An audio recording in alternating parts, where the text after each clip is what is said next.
Yes everyone, so in this tutorial we're going to be focusing purely on arrangement. So tips for arrangement is something that I get asked very often, and quite often it's the area that I would say needs the most improvement in a lot of the tracks that I get sent for track feedback every month. So what I wanted to do is to put together a short video that just has 5 really quick and useful tips that I've learned from years of arranging myself and other people's tracks, but also years of listening to a range of different music and different styles. So these are techniques that I've learned over the years and I'm almost always applying in my tracks. So we're going to look at 5 tips that you can apply, and we're going to look at examples of how each of these can be used in context so that you can keep your track interesting over the space of between sort of 5.5 and even 7 minutes. So the key to a good arrangement is something that a lot of people miss out on, but I think the most important aspects are going to be covered in this video. So let's dive in and let's take a look. So the first and most important tip that I'm going to give is holding back on your elements. If there is a really important hook or loop or aspect or element within your tune that is going to make this tune memorable, the best thing that you can do is to hold back on this and allow the arrangement early on to build tension, to make it a bit more mixable within a mix or a club situation.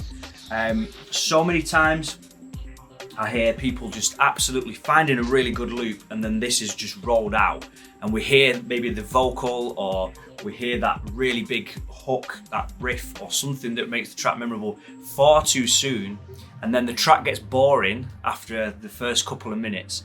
So what I would advise is to hold back on your key elements for as long as possible and generate some form of tension throughout. So you could maybe filter that element in. You could probably even hold back on it. You could use a snippet of it and just tease it in less often and then have it a little bit later on. But what I would say is just hold back on your elements, and that is just one of the most important things from listening to other people's music. So we're going to look at a little bit of an example of that now in a project. So in this track here of mine called Sense, you can see there's a few key elements that I've held back on for quite a while into the tune. So we've got this main key, which is like a huge part of the tune, and we don't actually even have that until the first drop, which is about 2.5 minutes in, which is pretty much close to halfway into the track. So let's just have a listen to what that sounds like.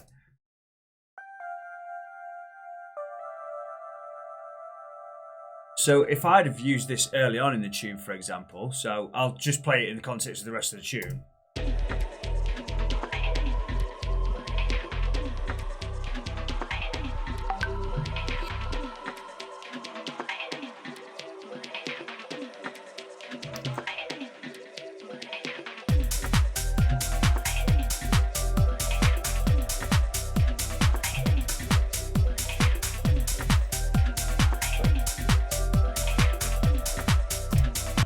So we've held back on that element, and it has much more impact when we get to the point in the tune where we hear it for the first time. And that's the idea with holding back on your elements.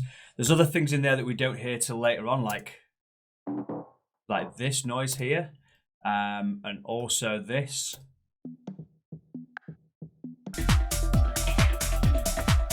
And this arp as well we don't hear till about 3 minutes in.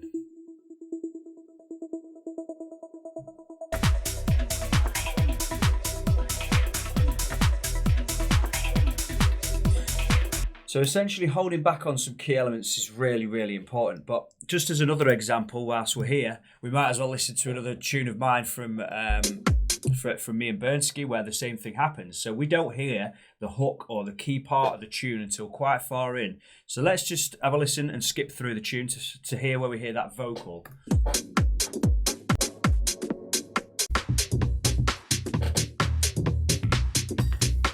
So we're building up with the arrangement here.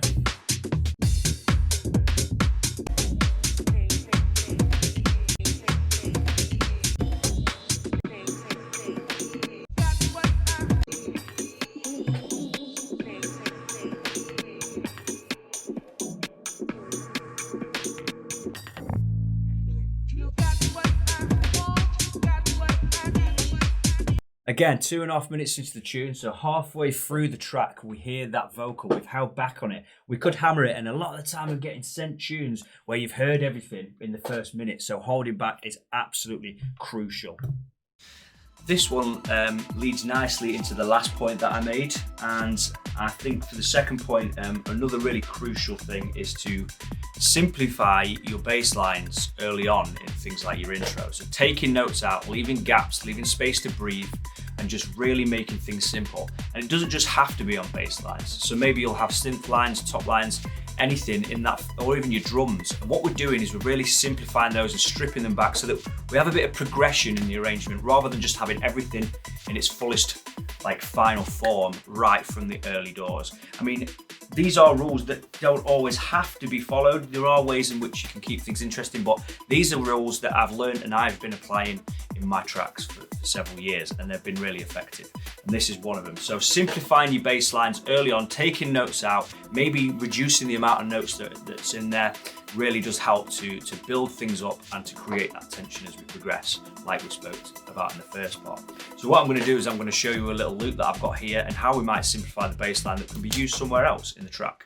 So this here is another track that I've been working on recently, and I think it's a good example of how we can simplify the bass line in order to keep things interesting early in the track, and then we're not giving away too much early on. So you can see that we've got two different versions of the bass line. We've got this one that's coloured yellow. So you can colour clips by control click on a Mac or right click with your mouse and just giving it a different colour so that you know when you're coming to arrange the different patterns that you've got going on. So this is the main bass loop that we've got going throughout the main sections of the tune.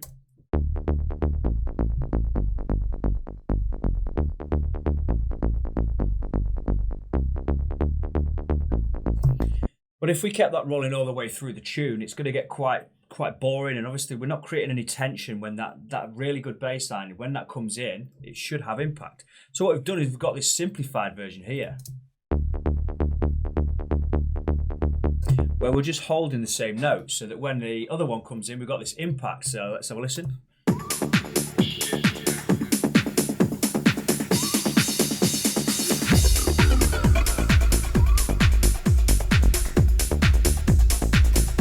All I've done here is just taken the first part and created a loop with the first part of the bass line. So even if you're using a loop, you can simplify it. And you could also go into the clip editor here where the envelopes are, and you could start drawing in and taking notes out if it is a bass loop that you're using. And then you've got opportunity to do things like this.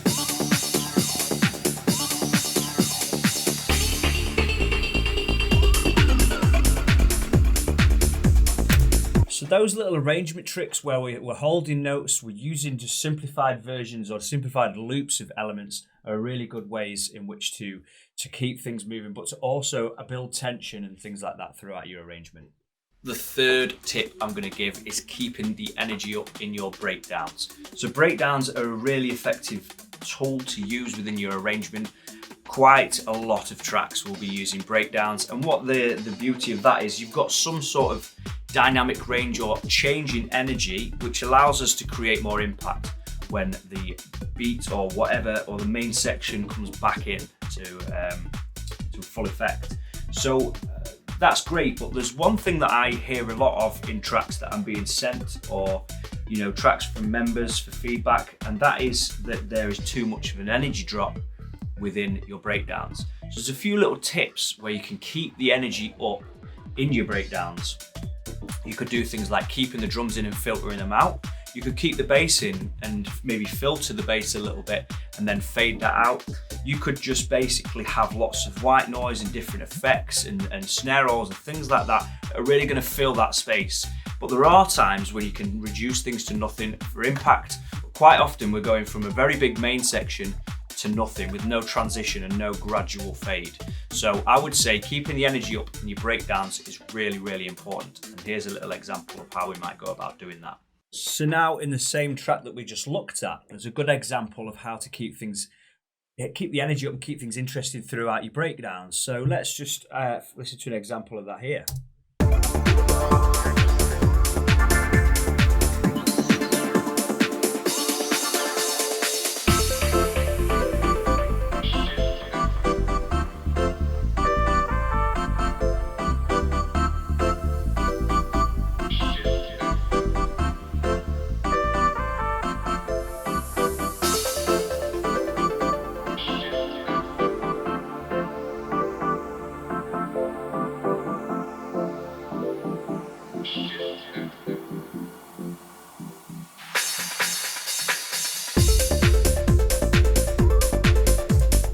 So through keeping the bass in whilst it being filtered and slowly fading it out throughout the breakdown rather than it just stopping, and adding in different one-shot effects, percussion and things like that, including white noise and just general textures, we've been able to keep the energy up in the breakdown so that it's not too much of a sudden change between the sections and we're losing so much energy because we've taken out the drums. So we don't always need to keep the drums in to keep the energy up, but just for an example, what I'm going to do is I'm just going to find the certain elements in there that are keeping things interesting. So we've got these, keeping things rolling, sorry.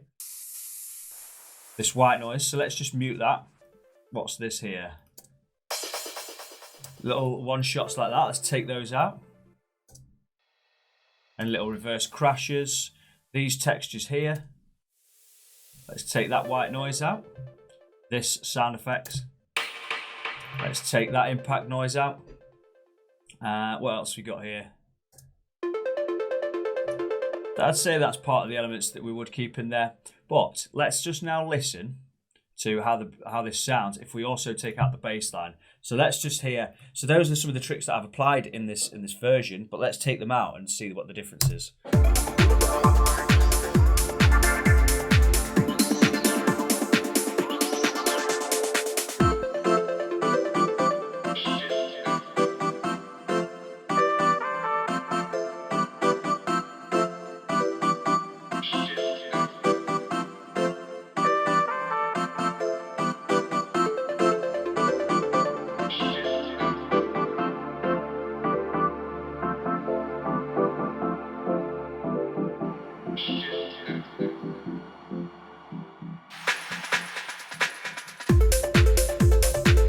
Obviously there would be more impact with the bass in there, but you can see what I'm trying to get across. So the difference between having all of those things, filling things out. So just for context, what we'll do is we'll listen to it one last time with everything else in there.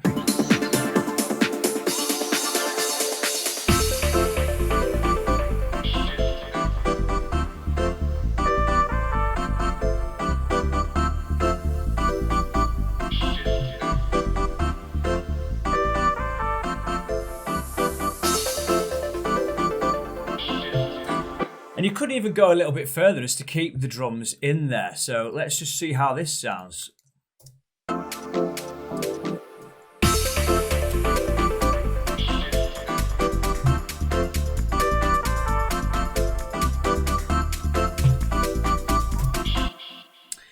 So there's other options and ways in which you can keep the energy up in the breakdown. They're just a few simple examples. So the fourth tip I'm going to give on arrangement is switching between sections or ideas. If you've got one section that you're just going to be repeating throughout, it might get a little bit tedious. So one thing that I like to do is have a main section, and then after maybe 16 or 32 bars, we flip into a separate idea. And it might just be a variation on a theme, but ultimately we're having a transition, and after those 32 bars, we're going into something different where we might introduce more elements, we might take elements out, but ultimately it's like a different scene almost in a film, but the ideas may be similar, but things are going to be different. So I would say that to keep things interesting, you could maybe have changes happening every 16 or 32 bars. That might be taking something out and putting something else in, but ultimately I think that flipping into different sections and ideas is a good way to do it. So you can also have things like variations on your bass line. You could switch into a different synth pattern. You could be playing the same chords or the same notes, but you may flip into a different synth that's playing those notes. All of these little tips and tricks are going to be really useful for you to keep things interesting through the arrangement. So often I'm just hearing that tracks are being submitted that are really strong, but ultimately there's no new ideas. Things are just continuing for 6.5, 7 minutes. And there's no flip into a different section or a different mood. And the most interesting tracks I find are the ones that have these twists and turns. And there might be a change in mood, there might be a change in energy, you might hear new elements. So we'll look at examples of how we can do this as well. So we're going to look at another example in context for one of my tracks. This one is from my tune Moments, which is out on Brocade soon. But basically, we've got two different sections here, essentially, which I was using to flip between that have different moods and different patterns in MIDI. So let's just listen to this little section here.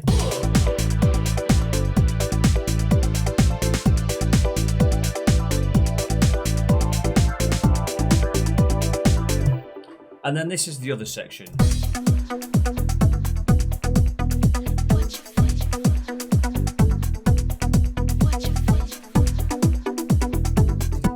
So most of the same instrumentation or synths, but we're playing at different notes and different MIDI patterns, and we can switch between them very easily like this.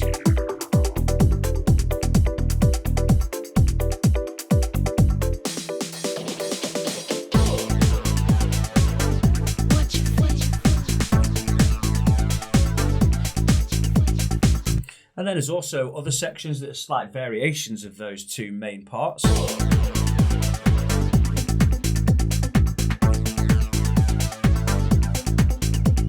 And then also the breakdowns as well. So you can think of the arrangement as different ideas or sections, and then it's how you switch between them and which order that you use them in. Again, referring to the tracks that I've been sent from members, quite often there's one idea, and this tune and this idea continues throughout the whole arrangement. So try and break things up. Have your original loop.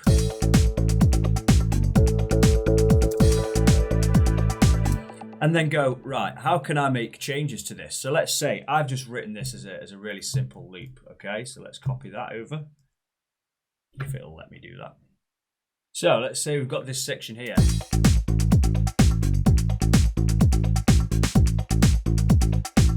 We could add these in as well here.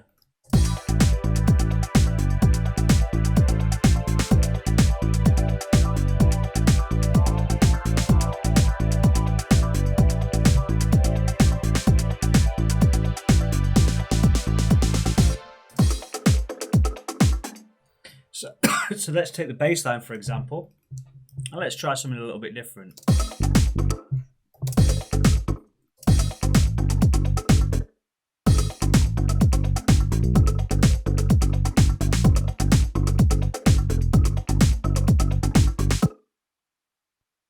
So basically we've just created a different section.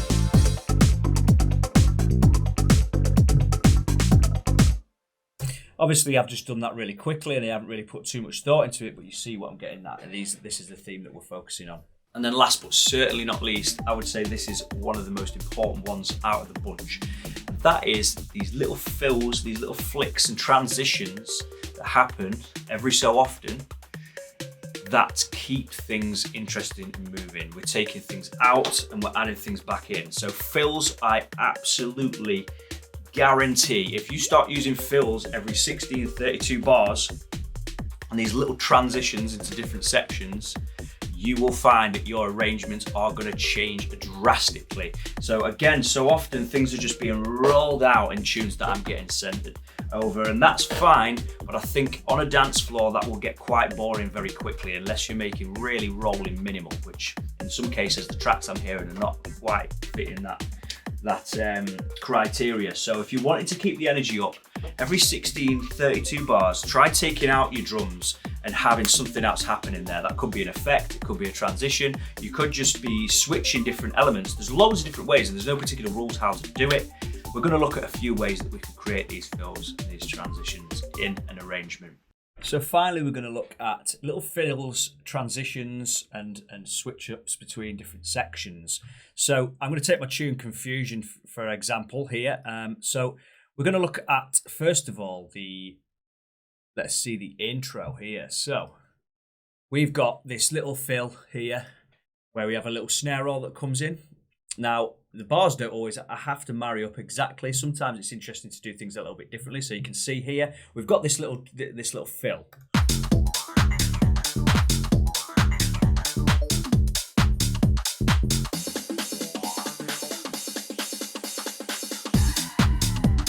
So we've taken the kick out, we've taken a couple of the loops out, and we've got this little snare roll.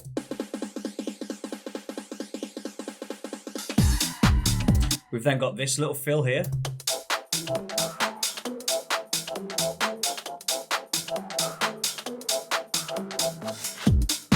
And I've reversed one of the loops and taken things out there. Then this little fill. So every time we do it, we're taking different things out, we're switching it up, and then we've got this breakdown.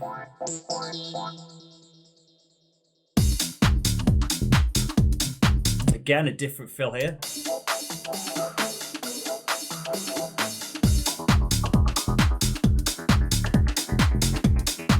And then here again is different.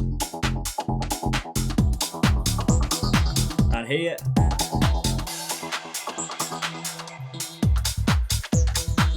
And just different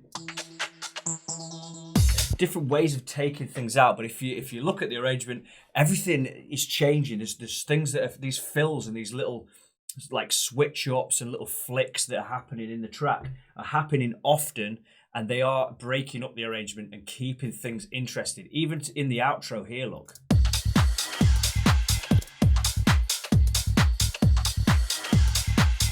So little effects like that work as transitions, and we're taking things out, taking the kick out and stuff like this is the easiest way to create a fill.